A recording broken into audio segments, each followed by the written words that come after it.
What's up, you guys? Welcome back to the channel. If you guys are new here, I know I don't say this in every video, but if you guys are new here, my name is Adrienne, and on this channel, we talk about a little bit of everything. We lead with faith, but then we just incorporate lifestyle, life in our 30s, post-military life, mom life, wife life, stay-at-home life, homemaking life, all the things, okay? So if any of that interests you, then be sure to hit that subscribe button.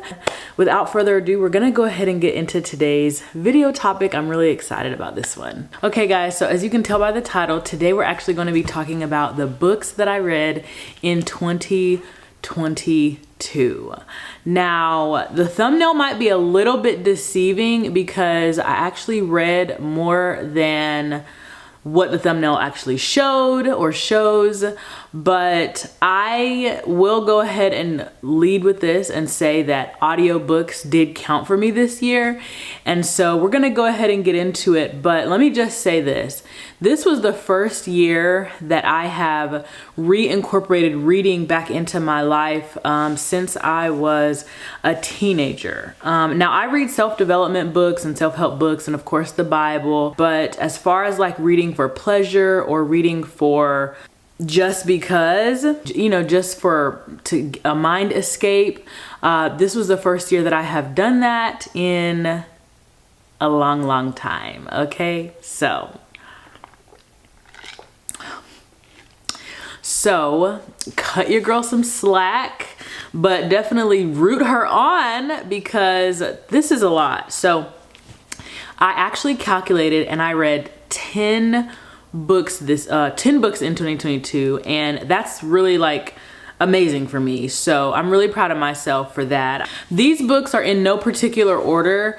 I just wanted to include them in here. I wanted to put every book that I read in here and just let you know kind of like what I was into, what I found valuable, and what I definitely recommend. I'll go ahead and start with this one, Where the Crawdads Sing. I mean, I'm probably like the last person on the planet to know anything about this book. I had no idea what I was getting into whenever I opened this book up. So Where the Crawdads Sing is actually a Reese Witherspoon book club recommendation. I want to say from either 2020 or 2021, but by the time I read it, all the raving reviews had been out. I mean, this book has been, it was like #1 for like 50, 60, 70 weeks, something like that. Like, I don't know, something crazy. It was #1 for a long time on the New York Times bestsellers list. And I had no idea what I was getting into whenever I picked this book up, but I decided to pick this book up because last year, we're actually coming up on a year in a couple of weeks. I lost my spiritual father. If you guys saw that video, I posted it. Anyway, so when he passed away, it was just a really big hit to all of us emotionally and spiritually. And I just decided to kind of pick up this book because I had heard such amazing things about it and because I hadn't escaped my mind. Like, I hadn't realized that I had been on a trajectory of just grow, go for so long in my life. Like most of my adult life, most of my marriage, most of my parenthood, just every aspect and turn, it just really, you know, it was just really, like I never took a break. Like I never resigned. I never took time off. I never did anything fun. And so I decided to pick up this book because I wanted to kind of see what all the hype was about. And they had just announced that they were coming out with a movie. And so I wanted to read the book before the movie came out. So that was my goal. Now this book, I did sit on it because it was the first book that I picked back up for in a long time. And I did sit on it for a long time. So it took me a while to read it. This is probably the book that slowed me down the most. But once I finished this, I was going in the books. So this book probably took me about 4 months, maybe 5 months to finish just because I kept putting it down. I was like trying to get into it. And then I ultimately ended up downloading the audiobook and kind of doing like one of these numbers, like going with it while it was reading to me. And that really helped. And I was able to get through it. And baby, if you have not read this book, it's absolutely amazing. I mean, just like there's so many plot twists in here. There's so many, like, it's like a mystery, it's a crime, it's a love story, it's got some nature in it. I mean, it's just got like a little bit of everything. And what's interesting about it is Delia Owens, the author of this book, this was her debut novel. She just, honey, she did her thing with this one. So absolutely amazing book with an absolutely amazing and surprising ending. And if you saw the movie, then I will tell you the movie was just as good as the book, right? Usually movies are like, okay, whatever. But I actually went and saw it twice. I took my nieces to see it, and then I actually took my husband back to see it. And he doesn't typically like to go with me if I've already seen it, but I told him that this was worth his time. So absolutely amazing book. Definitely give this book 5 stars. The next book on my list is Becoming. So this book actually came out, what, 2019, 2020? It was definitely before 2020. I think it was 2018, 2019. I think my son was like a few months old when I got this book. This book was actually gifted to me, and I kept picking it up, putting it down, because this was the first book I tried to go back and read, but it was so thick that it just discouraged me. But I ended up finishing it last year finally, and I enjoyed it. I can say that I enjoyed it. Now, I love the fact that she narrated it herself. I picked up the audiobook and I kind of followed along with the audiobook on this one as well. But I love the fact that she narrated this book herself. So in it, of course, they talk about their journey. They talk about, meeting. And the most captivating part to me really was how they met, and how they kind of intertwined their lives together.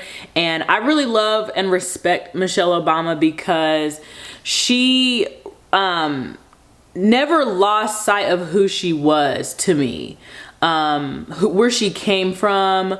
Ultimately the goal. Now I think in this book, I think she really kind of like harped on the Black Lives stuff a little bit too much, but I definitely like the fact that she comes from very, very, very humble beginnings, and she talks openly about that everywhere she goes, and she doesn't try to make herself seem like, high and mighty or anything like that. Like, she just really does a good job of just, I don't know, I want to say remaining humble. Now I do feel like, I don't agree with her stance on everything. I don't agree with the agenda. I feel like their platform has given them. But I do like the fact that she knows who she is, as far as like, she's like, I'm not a politician. I'm not the politician. And she openly says that all throughout this book. She's like, I'm not the politician. Remember whenever everybody wanted her to run for president and she was like, no. Everybody thought Barack was telling her no, and she was like, I don't want to run for president. I'm not into politics like that. I don't want the weight of the world on my shoulders. And so I really just loved it. But this book was really good. It gave me definitely perspective on how she moms her kids. I don't know if you guys, you probably have heard some interviews or whatever, but she just really was like, she had to stop Secret Service from, or the house cleaners or whatever in the White House. She had to stop them from cleaning up her kids' rooms and doing their chores and stuff like that, because she's like, this is not going to always be their life, and they need to learn responsibility. And I just really admired that. I cannot say that I would have done the same. I would have ate that time up, but she's so right. You know what I mean? And I just absolutely loved it. So I enjoyed this book. Like I said, she goes on the political rant, and she talks about racial climate of the country. And so for me personally, I don't know if it was the country, like, I don't know if it was me living under a rock, perhaps, or I don't know if they just opened up a can of worms all over again, because I definitely felt like we were making headway in a positive direction racially as a country. But then I feel like between them and then, like, I'm not getting on a political rant, I promise. I feel like between them and then right after them, we had a whole like complete 180. Like, we had a complete 180. So with them, they had a lot of like, you know, different racial innuendos. They had a lot of things that they were fighting, I guess, that nobody noticed or saw. I know I didn't notice any of that stuff because it was like the whole country was rooting for him all at once, black, white, and indifferent. You know, we were ready for change, all those things. And then and then right after their time, all 8 years, you know, we kind of did a complete 180 as a country and went in the opposite direction. And so it just kind of felt like they were harping on it. And this book came out right after her time in the White House. So, I just really kind of felt like they promoted an agenda, if you will. I feel like she promoted an agenda a little bit too much in this book. But overall, I will definitely say it was a good book. It ended on a high note. It definitely ended on a high note. She doesn't talk about her kids too much, and I really respect that. Even though you want to know more about them, I respect the fact that she doesn't talk much about them because she respects their personal lives, and she's like, you know, once it's out there, it's out there. And I just could not agree more. I just really overall respect her. I look up to her. I do. Even though I don't agree with everything that she does and says and promotes. So I would give this book about 4 stars, just because, like I said, they kind of went off on that rant a little bit. And to me, it kind of seemed like they were promoting an agenda, but you know, whatevs. But overall, it was a very good book. You know, a black woman that goes to Harvard, and I think she went to Harvard and Yale, or she went to 2 Ivy League schools. I can't remember the name of both of them. I know Harvard was one of them. Much respect, 4 stars for this book. I'm gonna save my favorite book for last, but we're gonna go ahead and go into my Audible app where I have my other selections that I read last year. All right, so this is the next book that I read, Blackout by Candace Owens. So I promise you, when I tell you I'm not into politics, I'm not into politics, but my husband is. So I have to have a pulse for it a little bit. Does that make sense? I really decided to read another book that balanced out the thinking from the Becoming book. Blackout really was a book that I was like, okay, well, they don't agree, so let me see, you know. And I personally believe that Candace Owens is on the right track with a few things, and I agree with her thought process on some things.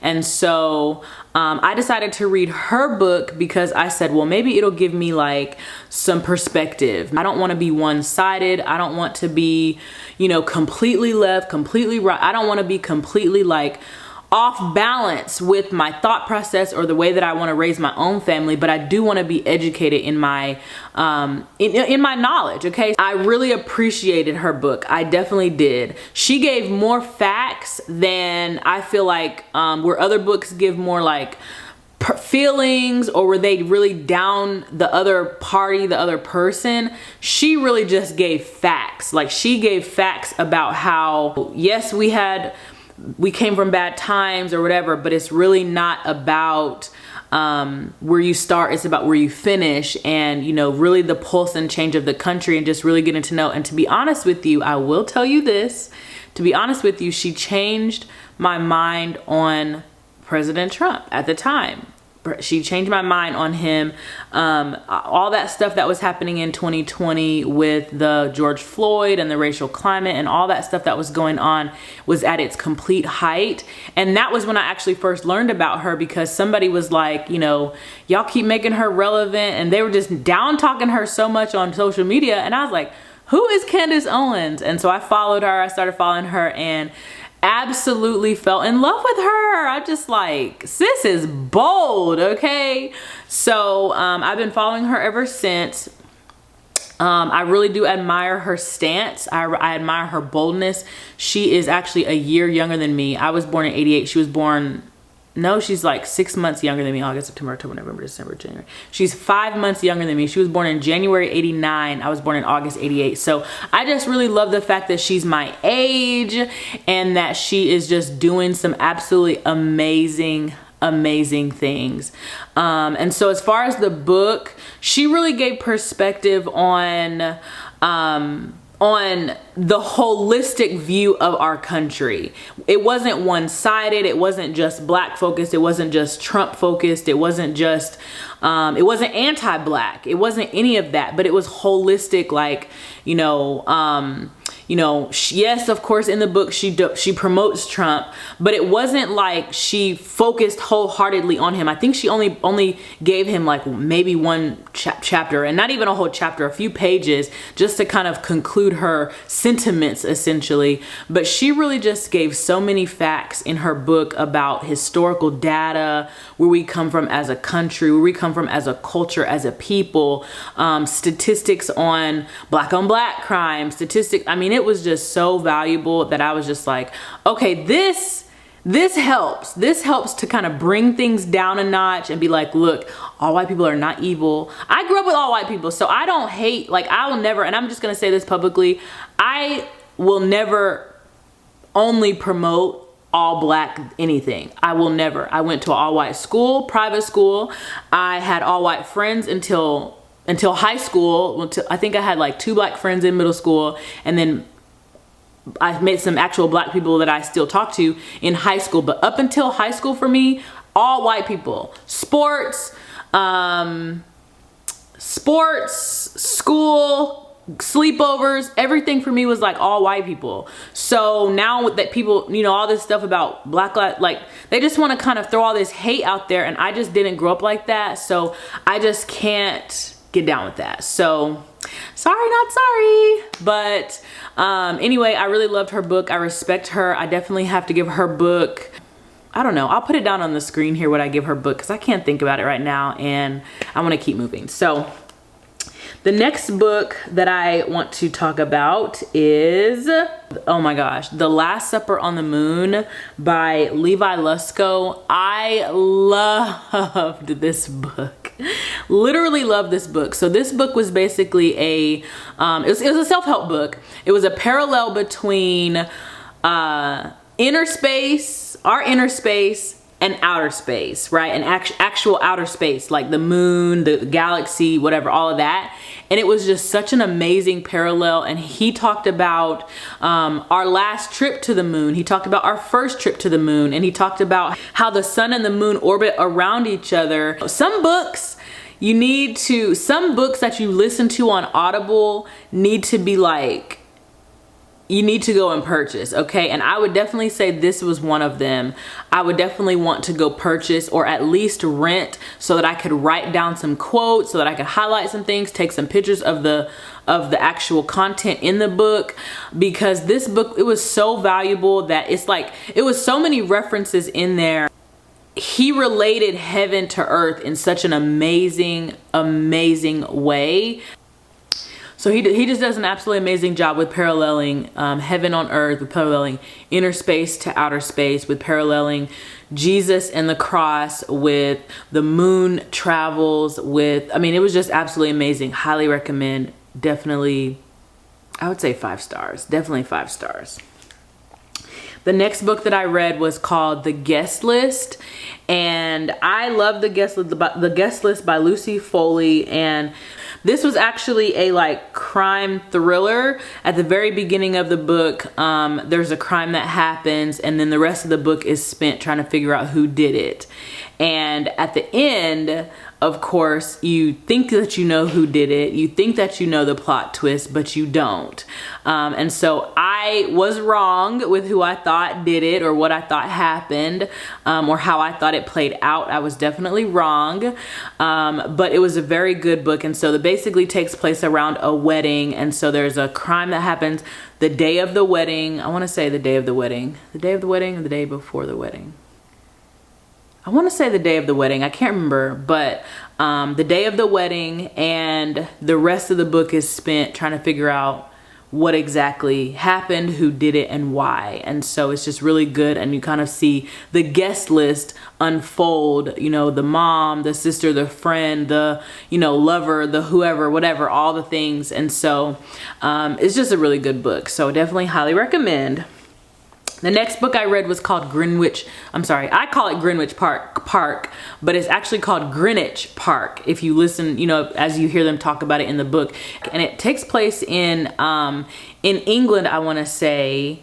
It reminds me of Central Park in New York, just like an open park, just like, you know, a safe place for people to walk and kind of, you know, mingle and stuff like that. It just kind of reminds me of that. It's like open, it's safe, it's community friendly, it's family oriented, it's just all the things. So it reminds me of that.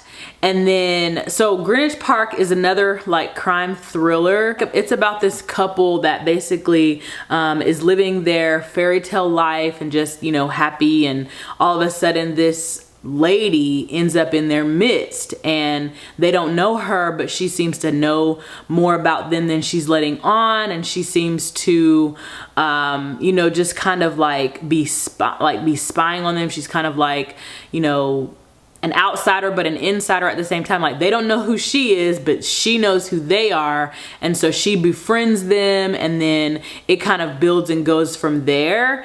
And it just really becomes like, okay, what's your motive? You know what I'm saying? And so the whole time, the whole book is surrounded around the couple who is like, you know, the wife befriends the lady. The husband is kind of standoffish because he's like ready to live his fairy tale life with his wife, and they're having a baby. They just kind of start hanging out, and then she starts stalking her, and she's like, you know, just like, where did you come from? How did you know I was gonna be here? Just all the things that you would see in like a mystery Lifetime thriller type of thing. And at the very end, again, I was wrong about what I thought was gonna happen, or what I thought her motive was, or what I thought it was. Now, I was right about some things in the book about her character and about her. I said, no, there's no way that's true, or yeah, that's definitely, no, this is what I think, whatever. And so it was very good. The ending, I think I have to go back and re-listen to the ending or I have to get my friend to explain it to me, because I was lost a little bit with the ending. I was like, okay, like the ending didn't make much sense to me. So it kind of like left me on a cliffhanger. Like, I got the gist of it, but as far as exactly what happened, the you know, the character that comes out with it or whatever at the end, the way that they were explaining things, I missed it. Like, I missed it. And I was just like, okay, that doesn't make sense to me. So I don't know, but I definitely would have to give that book. And so I think I probably would say 4 stars, just because of because the ending wasn't like, yeah, okay, got it. But the rest of the book was really, really good. So 4 stars. Last year, I will tell you guys, I also got put on this app called Libby. And if you're a book reader like me, but you want to do audiobooks because you don't want to buy them all the time, or even if you have a Kindle and you want to like read on your tablet or something, there's this app called Libby that you can download basically, and it attaches to your current library wherever you are, to your local library wherever you are, and you can borrow books electronically. It's so cool. So I did that for a couple of selections. So let me pull up the selections that I borrowed this year and that I actually finished. This book I'd read, it's called Life's Too Short by Abby Jimenez. Another recommendation from my friend on Instagram. And I listened to this book. Now, most of these books, this was based off of a true story. So this was kind of like a love story in the making type of thing. This was kind of like a build up of a love story. And I listened to this book while I would clean the house, while I would do the dishes at night after my son would go to bed, where I could actually listen, where Malcolm was either watching TV or he was asleep or something like that. So that's kind of where I would listen to the books.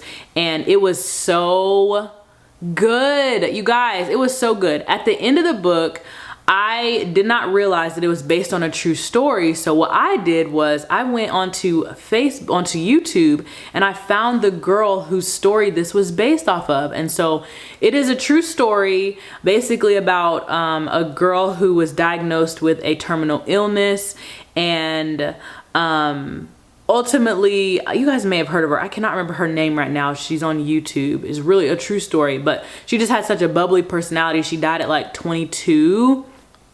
But this book is basically like the fictional version of her life, if that makes sense. Just kind of like, you know, living out,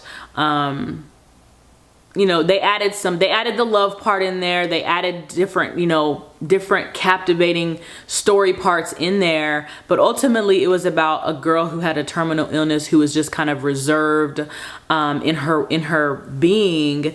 The real life story, of course, the girl dies in the end, right? She's, like I said, it's a true story, so spoiler, sorry.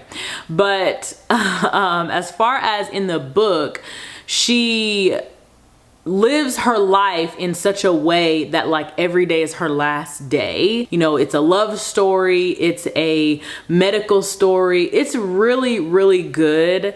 And again, like, you think that you know what's going on. You think like, okay, well, like, is she just being a jerk to everyone because whatever?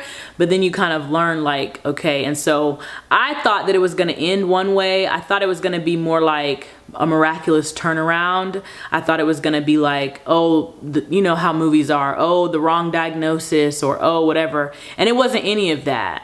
And so it was a good book by Abby Jimenez. Definitely turned me on to a new author. I would definitely read another Abby Jimenez selection.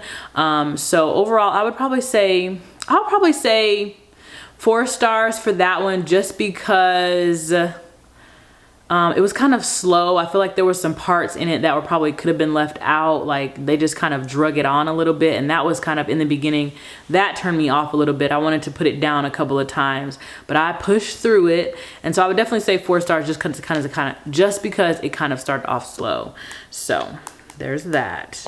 Then we have Hidden Valley Road. Hidden Valley Road was off of the Oprah's book club list. And I don't remember what year, but I just remember hearing Oprah do an interview with the author of that book. And it was just so captivating to me. It really was. I listened to that interview and I was just like really captivated by that family, or by the story of that family. And the fact that it was a true story just really made it that much more intriguing. So the storyline is simple. It goes like this. The story is of a mom and dad who have, I want to say they have 12 kids, and 6 of them end up with schizophrenia in the 1960s. Now, schizophrenia didn't have a name back then. There wasn't a bunch of history research, anything like that about it. Again, this is a true story. 6 out of her 12 children, all boys, right? She had 10 girls and 2 boys in that order, and 6 of her boys ended up with schizophrenia. And this is a story of their life played out, and it goes actually all the way up until, I want to say, like 2018, 2019, where he kind of concludes. But it starts off with them meeting. He was in the military. They actually, I think they resided in Colorado. So if you've ever heard of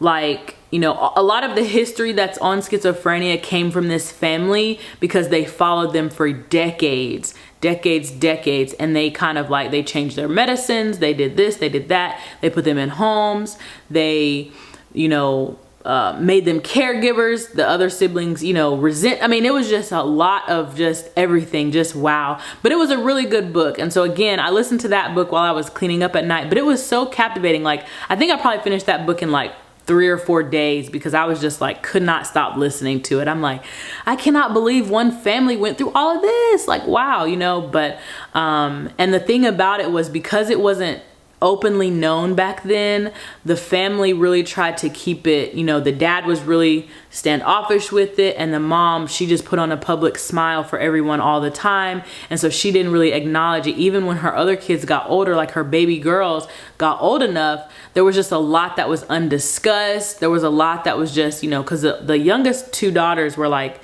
12 or 13 years younger than the oldest boys.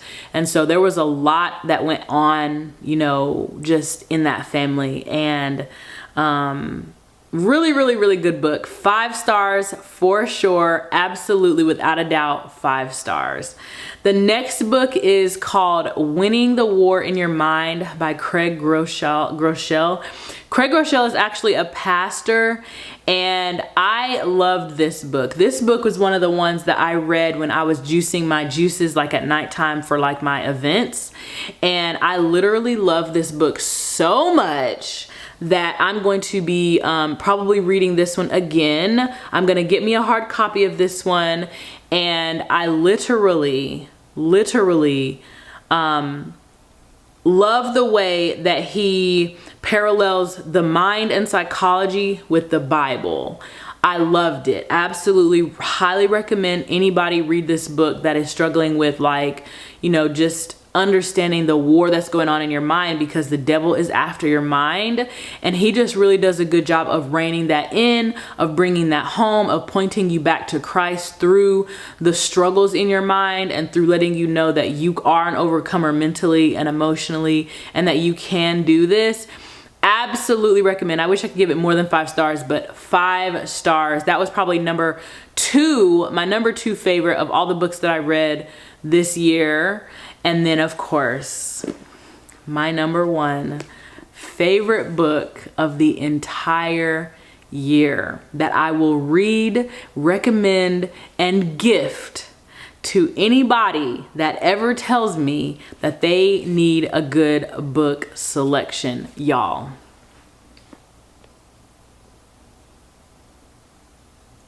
The Ruthless Elimination of Hurry by John Mark Comer.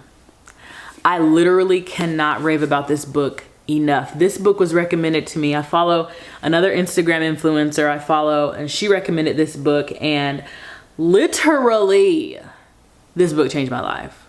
Like, I cannot say that about every book that I've read or have read or ever read, but this book changed my life. This book is on my annual to read list, okay? Because it was that amazing. Like, oh my gosh, so good. So this is a self-help book.